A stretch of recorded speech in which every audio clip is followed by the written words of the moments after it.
Caros amigos, como vão? Nós estamos aqui mais uma vez com Desmontando a Mídia Global. Essa semana nós vamos falar sobre alguns assuntos ocorridos aqui no Brasil. Entre eles, o Enem. Mais uma vez se notabilizou como uma prova ideológica, uma prova para fazer a cabeça da nossa juventude. Antes de nós falarmos sobre o Enem deste ano, eu trouxe algumas questões controversas, eu queria aqui fazer uma análise histórica a respeito do mesmo. Bom, em primeiro lugar, a gente tem que lembrar o seguinte: antes dos governos PT, o Enem era apenas uma prova para aferir a qualidade do ensino médio. Quando nós temos a entrada do PT no poder federal, isso começa a mudar. Progressivamente o Enem vai virando uma estratégia, um instrumento para selecionar alunos para o ensino superior. Hoje a realidade é que a maioria das universidades federais já adotam o Enem como principal sistema de ingresso. São poucas universidades hoje no Brasil que não adotam o Enem como sistema de ingresso. Por exemplo, a UERJ aqui no Rio de Janeiro, uma universidade estadual, ela não adota, mas é uma das poucas que ainda não fazem uso do mesmo. E isso demonstra bem o interesse, o objetivo do governo federal em fazer com que o Enem seja realmente o grande meio de ingresso dos alunos nas universidades. O Enem vire o grande vestibular nacional. Agora, isso nos preocupa porque a equipe que comanda o MEC, a equipe que dirige o MEC, tem uma ideologia claramente de esquerda, claramente socialista, e isso transparece em quase toda a prova, E o que nós estamos dizendo aqui não é apenas por causa da prova de 2015, não. Se nós formos pegar as provas dos últimos anos, nós veremos que isso se verifica quase todos os anos, né? Uma das coisas que a gente queria trazer aqui é o seguinte: em 2013, para vocês verem como realmente as provas do Enem se caracterizam por uma abordagem ideológica, em 2013 o Enem trouxe várias questões controversas na prova rosa, ok? E nós, no blog Catolicidade, que é o blog nosso, comentamos sobre essas questões da seguinte maneira. Vamos lá. Questão 38 da prova rosa trazia um texto de Karl Marx sobre a produção capitalista. A questão, ela buscava demonstrar que a política em sociedades capitalistas é totalmente serva dos interesses econômicos da burguesia. Então isso aí já traz uma concepção marxista atrelada à questão. Quer dizer, selecionou-se um texto de Marx dizendo que a política no mundo capitalista não tem nenhum grau de autonomia em relação aos interesses econômicos, ela é sempre expressão desses interesses, né? E depois a burguesia vai ser qualificada na questão como classe essencialmente opressora, né? Que expropria o trabalhador do resultado da produção. Quer dizer, é uma generalização. Quer dizer, todo burguês, todo empresário é sempre opressor, é sempre injusto, sempre está tirando do trabalhador, né, a parte da riqueza que ele produz. É uma concepção claramente marxista que aparece nessa questão, tá? É problema você colocar um texto de Marx numa prova? Não, eu não vejo problema, desde que esse texto seja, como é que eu vou dizer, colocado como uma forma de você fazer uma reflexão crítica. No caso da questão 38 da prova rosa de 2013, o aluno não era chamado a fazer uma reflexão crítica sobre a visão de Marx. Ele era chamado apenas a marcar a questão que se coadunava com a visão marxista, né? Então, isso mostra de maneira clara que o interesse da banca que realiza, que produz essas provas do Enem, é direcionar ideologicamente, sim, a nossa juventude, tá? Mas aparecem questões de outros pensadores também, sim, mas não na mesma quantidade. Você pega as provas e você vê que elas sempre trazem uma maior quantidade de pensadores de esquerda, né? As questões, em geral, abordam temas politicamente corretos. Sempre que existe uma questão social envolvida numa pergunta, essa questão social é sempre tratada sob um viés marxista. Isso mostra realmente uma orientação ideológica da prova. A questão 39 dessa mesma prova rosa dizia o seguinte, que o atual processo de descentralização do trabalho é um fator de aumento da opressão sobre o trabalhador. Quer dizer, é uma outra questão também que não traz um debate crítico, traz uma conclusão discutível sobre um fenômeno atual. Quer dizer, olha, a descentralização do trabalho vai aumentar a exploração do trabalhador e tal. Sempre? Será que sempre? Existem outros pontos de vista a respeito disso. Por que eles não são abordados também nas provas do Enem? É uma pergunta a se fazer. A questão 42, também dessa prova rosa, diz assim, que o candomblé e a capoeira, mais a cultura africana, quer dizer, desculpem, essa questão 42 associa candomblé e capoeira à cultura africana e ao rosto cultural brasileiro, deixando de falar da herança portuguesa, muito mais importante da Constituição do Brasil, que é a dita cultura negra, que nada mais é que uma invenção de militantes do movimento negro, que apelam a uma identidade de negritude que não existe nem na África. A dita cultura africana não é um monólito de tradição, mas um conjunto de tradições de origens europeias, árabes, tribais, cristãs, islâmicas, animistas, etc. Bom, quem conhece um pouco de história da África sabe que a África é um caldeirão cultural, mas o movimento negro no Brasil parte do princípio de que cultura afro é cultura de Ifé, Benin, Angola. É só isso. É como se, por exemplo, o norte da África não existisse, como se a Etiópia, que é um país cristão, africano, também não existisse, e etc. Tá? Essa questão 42, ela entra mais no campo do politicamente correto. Então associa candomblé e capoeira à cultura africana, não fala, né, da herança portuguesa à nossa cultura. Isso mostra, mais uma vez, uma tendenciosidade do Enem. Questão 44. A questão 44 de cunho feminista. Veja só, mais uma questão de cunho feminista no Enem. Não foi só em 2015, 2013 também tivemos uma questão de cunho feminista. Há menos de 2 anos. Há menos de 2 anos, pessoal. Agora, se você pega, por exemplo, né, e pergunta quantas questões no Enem, ao longo de sua história, sobre o papel da mulher na Idade Média, como a Idade Média promoveu em relação à antiguidade a figura da mulher. Quantas questões apareceram sobre isso no Enem? Eu desconheço. Se alguém souber, me diga. Então a questão 44 de cunho feminista faz uma caricatura da sociedade brasileira do passado, né? Dando a entender que a mulher era oprimida pelos homens e que sua vida doméstica destinava a um papel sem valor dentro da sociedade. Quer dizer, mais uma questão que orienta o jovem, o aluno, a pensar de uma determinada maneira sobre o passado, né? Não, a sociedade brasileira é uma sociedade patriarcal, então as mulheres aqui não tinham muito espaço, sua vida era completamente sem valor, sem dignidade, etc. Quer dizer, isso não é uma provinha ideológica? Pelo amor de Deus, tá? A questão 45 associa diretamente ciência moderna à razão, colocando indiretamente todos os outros modelos de ciência, como por exemplo a filosofia clássica e a filosofia medieval, fora do âmbito da razão. Descartes e Bacon são tidos, portanto, como os únicos pais da racionalidade. Ou seja, mais uma questão também que tem um cunho ideológico, no caso, um cunho progressista e cientificista, ou seja, só é ciência aquilo que foi desenvolvido a partir da modernidade.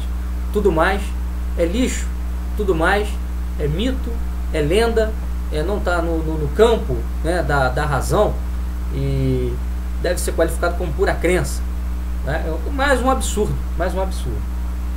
A questão 41 dessa mesma prova classifica como politicamente incorreto os filmes americanos que relacionam a África a tribalismo, exotismo e selvageria, como se na África não existissem essas realidades. É claro que não existem apenas estas realidades, mas existem. Essa associação não é absolutamente sem sentido, ela tem razão de ser, faz sentido em certo aspecto. A questão 37 é uma das mais capciosas, no caso dessa prova rosa de 2013, né? Ela traz dois textos sobre questão agrária no Brasil. Um deles exalta a reforma agrária, o outro critica. Até aí, legal, interessante, né? O gabarito traz como resposta correta a letra E, que diz que o primeiro texto se refere às correções necessárias das distorções históricas relacionadas à questão da distribuição de terra no Brasil, e que o segundo é a expressão sem mais os interesses do agronegócio. Ou seja, o texto que fala de reforma agrária não é expressão de nenhum interesse escuso, mas o segundo que critica é. Isso é nada mais nada menos que a criminalização de todos que pensam que a reforma agrária não é o caminho. Por exemplo, há pessoas que entendem que, do ponto de vista estratégico para o país, a reforma agrária não vai trazer nenhum benefício, né? Isso não é porque sejam financiados pelo agronegócio ou pelos grandes latifundiários. Isso é uma bobagem, né? Além de representar a ideia de que existe uma questão agrária real no Brasil, coisa amplamente discutível. Quer dizer, a questão também coloca que existe uma questão agrária. Quer dizer, eu não sei, tem pessoas que dizem que não. E tem argumentos que defendem, com os quais defendem isso com competência, né? Então, é uma questão que, novamente, não abre espaço para o aluno ter uma visão crítica. Uma questão que diz, olha, tem uma questão agrária no Brasil, a única solução é a reforma agrária. E quem é contra é bandido, é cafajeste, é canalha, não quer o progresso do país e quer o mal dos pobres. Não é bem assim, né? Não é bem assim. Até porque o Brasil é um país continental. Será que um modelo de reforma agrária baseado em pequena e média propriedade vai dar conta de alimentar esse país? É a pergunta que a gente faz, tá? A questão 27 também é interessante, fala de globalização, em um texto que fala de mercadorias que são produzidas em um país, com matéria-prima de outro, mas ao mesmo tempo de crianças iraquianas que não recebem visto para entrar na Disney. A associação entre o processo do capitalismo global e seletividade dos fluxos populacionais é forçada, como a dizer o seguinte: vejam, no mundo do capitalismo não existe liberdade, mas tão só liberdade para a economia. Leitura absurda, se pensarmos no número de imigrantes que Estados Unidos e Europa, cabeças de ponta do capitalismo global, recebem e possuem. A questão se baseia em trecho da canção Disneylândia, do grupo Titãs, escrita por Arnaldo Antunes. Vejam a que nível chegamos, né? Quer dizer, Titãs numa prova de Enem. Nós não estamos aqui defendendo o capitalismo, nós sabemos que a globalização ela gera realmente uma disparidade econômica enorme. Agora, ainda que gere essa disparidade enorme, né, essa globalização gera uma riqueza 50 mil vezes superior a que, por exemplo, os países socialistas geram, né? Então, você pega, por exemplo, um pobre num país capitalista e um pobre em Cuba. A diferença é enorme. Quer dizer, o pobre num país capitalista, né, tem uma televisão em casa. O pobre em Cuba não come nem carne direito. Então, é mais uma questão que aborda só um lado do problema, né? O lado capitalista. Não fala nada do comunismo. A questão, vamos lá, 26, associa a ampliação dos direitos civis ao atendimento às demandas dos gays por mais liberdade. Só faltou dizer que sem casamento gay não há democracia. Quer dizer, a questão é bem capciosa também. Ela diz o seguinte: sem aumento dos direitos de gays, não há democracia, não há ampliação dos direitos civis, né? Não falo de democracia, falo de direitos civis. É quase a mesma coisa. Quer dizer, só faltou realmente dizer com todas as letras: olha, se não houver casamento gay aqui no Brasil ou em outros países, é sinal de que esses países não são verdadeiramente democráticos. Mais uma questão para fazer a cabeça do aluno. Quer dizer, será que realmente o casamento gay tem que ser aprovado? Existem pessoas que entendem que não. Existe um outro ponto de vista. Existem questões de ordem civilizacional, populacional, né? Até mesmo religiosa. Por que não? Por que não abrir espaço para o debate também sobre o ponto de vista religioso, sobre a questão, né, que entendem que o casamento gay não vai trazer nenhum benefício para o país, para a sociedade. Mas esses pontos de vista são colocados para fora do Enem, são alijados, são esquecidos, são marginalizados, né, como se fossem pontos de vista a serem descartados. Ora, esses pontos de vista são de pessoas, de cidadãos que fazem parte da sociedade civil democrática. Né? Será que a voz dessas pessoas não tem vez também dentro da democracia? Pelo amor de Deus. O Enem não dá voz. Quer dizer, a questão não é dar voz ou não dar voz. Né? A questão é ter uma prova equilibrada, uma prova que traga a possibilidade de um debate. Né? Essa prova que o Enem produz não traz isso. Ok? Outra coisa, na questão 12 também, dessa prova rosa, ela fala da extensão dos direitos aos plebeus na Roma Antiga. O problema da questão é que o gabarito diz que esses direitos consistiam em direitos sociais. Ora, direitos sociais antes do século XIX não existiam. Não se tratavam de direitos sociais, mas sim de direitos políticos, relativos à participação dos plebeus nas assembleias e de terem um tribuno da plebe. A releitura da história de Roma é uma clara tentativa de fazer crer que a luta histórica deve estar sempre associada a lutas sociais. Ademais, a plebe era muito mais uma categoria política em Roma do que social, já que você tinha plebeus ricos, plebeus pobres, plebeus de condição média. Né? A condição de plebeu em Roma não tem nada a ver com a condição social, tem a ver com a condição de nascimento, ou seja, plebeu é aquele que não tem um pai de origem romana, e patrício é aquele que tem um pai de origem romana. Essa é a diferença básica. A questão 8, também muito interessante, fala sobre a conquista dos astecas pelos espanhóis e traz um registro asteca da derrota, que lamenta as mortes e a destruição causada pelos espanhóis. O gabarito da questão é a letra A, que se refere à tragédia causada pela destruição da cultura desse povo. Quer dizer, a letra A diz que foi uma grande tragédia a destruição dos astecas pelos espanhóis. Em primeiro lugar, os astecas não foram destruídos pelos espanhóis. O que foi destruído foi a civilização asteca. A maioria da população asteca foi integrada na nova sociedade colonial fundada pelos espanhóis. Houve uma forte miscigenação, inclusive, entre espanhóis e índios no início da colonização. Né? O que houve, efetivamente, foi a destruição do Império Asteca. Agora, o que esse império era? Era um império violentíssimo, que tinha dominado diversas tribos ali da região. Tá? Para vários povos da região, o fim do Império Asteca foi um alívio. Inclusive, eles apoiaram os espanhóis na aventura de conquista. Né? Entre esses povos nós temos aí os tlaxcaltecas, uma tribo rival dos astecas. Inclusive, ajudaram o Hernán Cortés a encontrar o caminho para Tenochtitlán, capital dos astecas. E era um império que se baseava em escravidão, né? E em sacrifícios humanos. Quer dizer, segundo o Enem, foi uma tragédia a destruição dessa cultura. Pelo amor de Deus, pelo amor de Deus. Quer dizer, mais uma vez, uma questão que visa criminalizar a colonização. Né? Pois bem, nós tivemos agora em 2015, né, essa provinha do Enem com Simone de Beauvoir, numa questão controversa, onde se traz um texto da mesma dizendo que ninguém nasce mulher, e depois uma redação sobre a violência contra a mulher. Bom, eu não veria problema nenhum em uma questão sobre feminismo, sobre Simone de Beauvoir, se no Enem você tivesse, por exemplo, questões que falassem, por exemplo, de como a situação da mulher na Idade Média melhorou, como a mulher ganhou direitos por conta do cristianismo. Eu não teria problema nenhum se o Enem trouxesse, por exemplo, junto disso, uma questão sobre colonização na América, mostrando como a escravidão na América, portuguesa e espanhola, foi muito mais branda do que, por exemplo, na Grécia e na Roma Antiga. De como, por exemplo, a igreja trabalhou em prol da libertação dos índios, como os jesuítas trabalharam em prol da libertação dos índios. Mas o Enem nunca trouxe nenhuma questão a respeito disso. Você não vai ver, por exemplo, o Enem trazendo uma questão crítica à União Soviética, à história soviética. Nunca. Você não vê isso.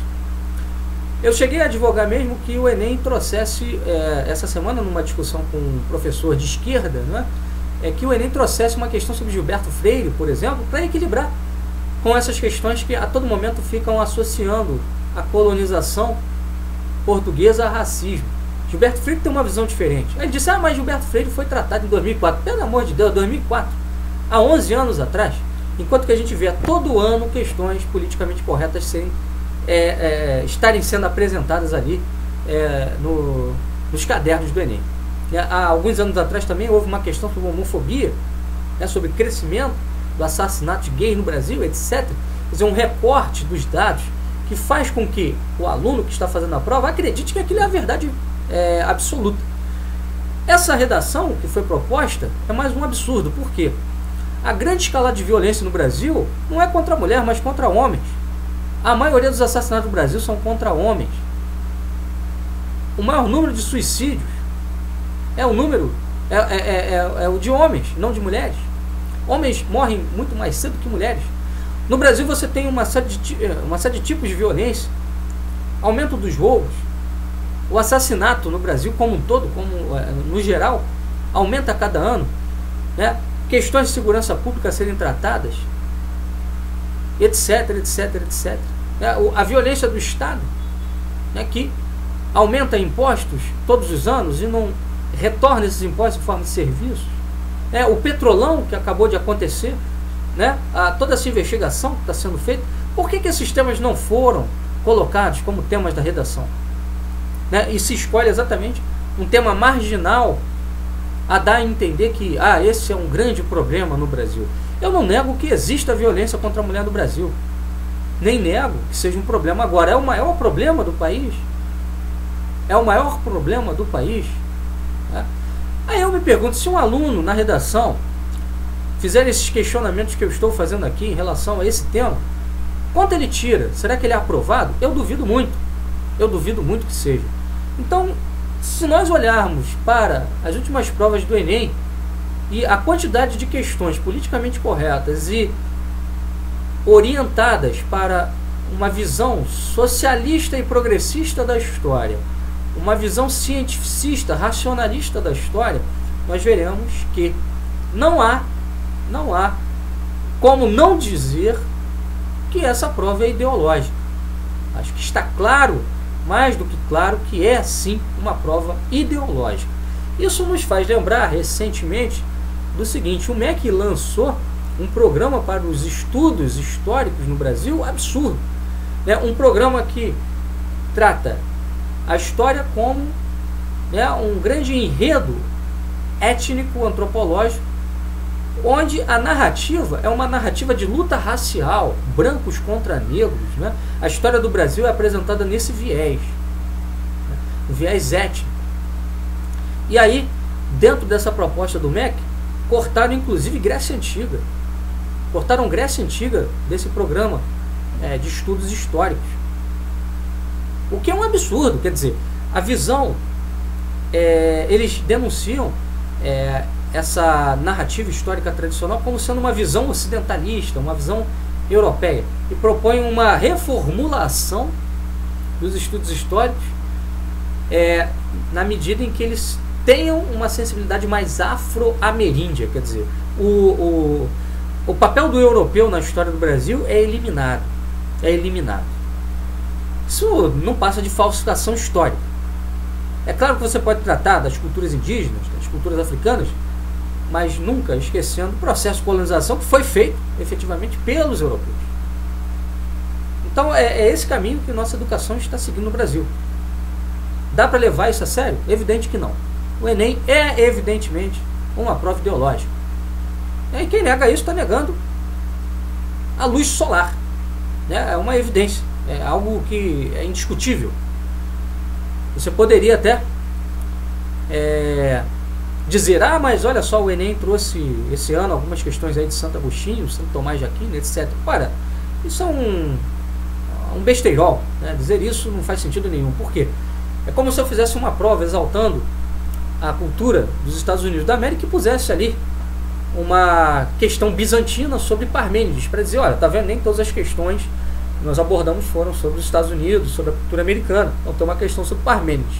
Ora, você colocar no meio dessas questões politicamente corretas uma sobre a teoria da realeza segundo São Tomás de Aquino, é brincadeira. Quer dizer, a lógica seria colocar, para fazer um contrapeso, uma visão diferente daquela que está sendo passada nessas questões politicamente corretas.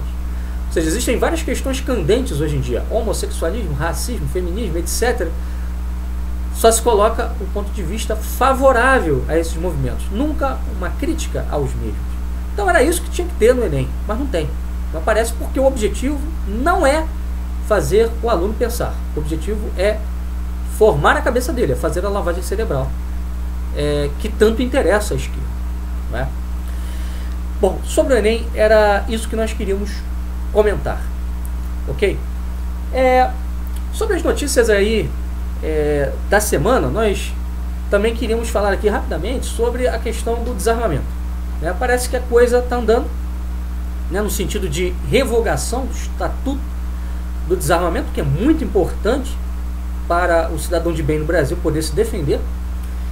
E hoje, interessante, o jornal Extra, aqui do Rio de Janeiro, traz uma charge, onde ele coloca o seguinte: um homem bêbado com uma arma atirando a esmo num bar, e com a seguinte legenda: estou comemorando a liberação das armas no Congresso Federal, vivam os senadores e tal. Mais ou menos isso que a charge traz. É uma charge mal intencionada, que passa a ideia de que liberando as armas vai haver no Brasil uma escalada da violência. Ora, essa escalada da violência já está em curso. O Brasil registra aí mais de 50 mil assassinatos por ano. E aí eu me pergunto, o que o cidadão de bem pode diante disso? Nada.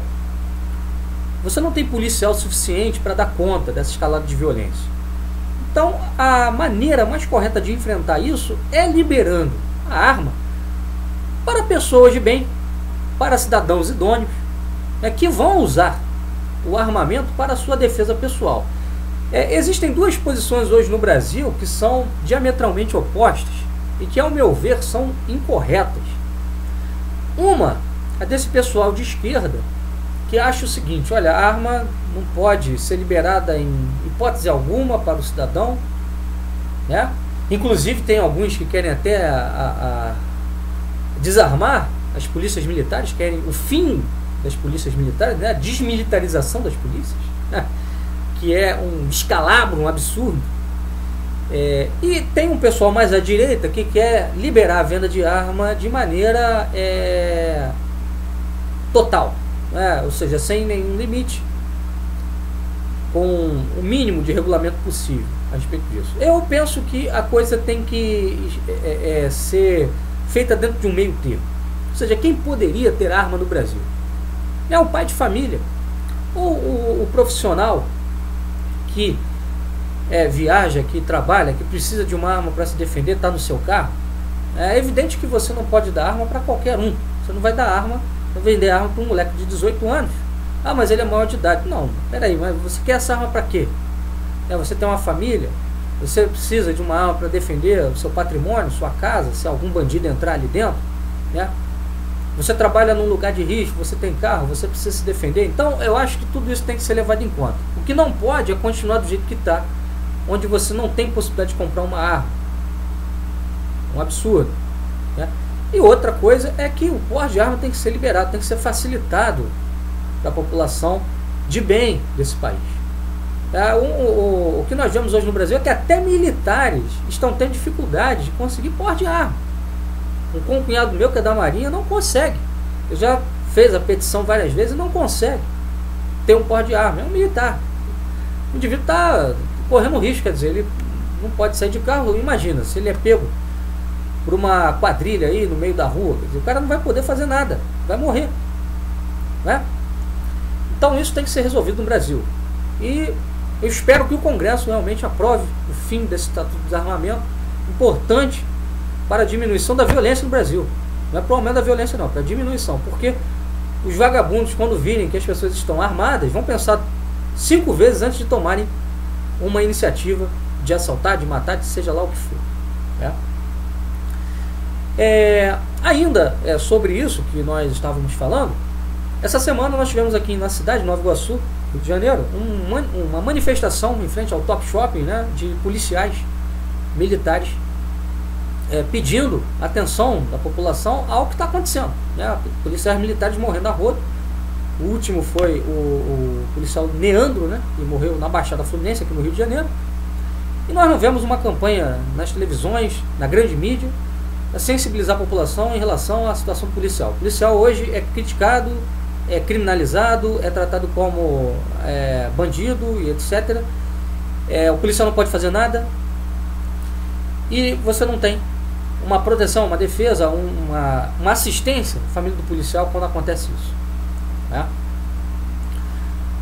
Recentemente também houve um caso aqui no Rio, se não me engano ontem, que o policial matou uns rapazes aí que estavam portando um macaco, né? Um instrumento usado em carro, ele confundiu com arma, né? E aí todo mundo cai de pau na PM, na polícia, falta de preparo e tal. A PM hoje vive numa situação aqui no Rio de Janeiro, principalmente de tensão a 1000 por hora, né? Quer dizer, o cara sai na rua, ele não sabe se ele vai voltar vivo.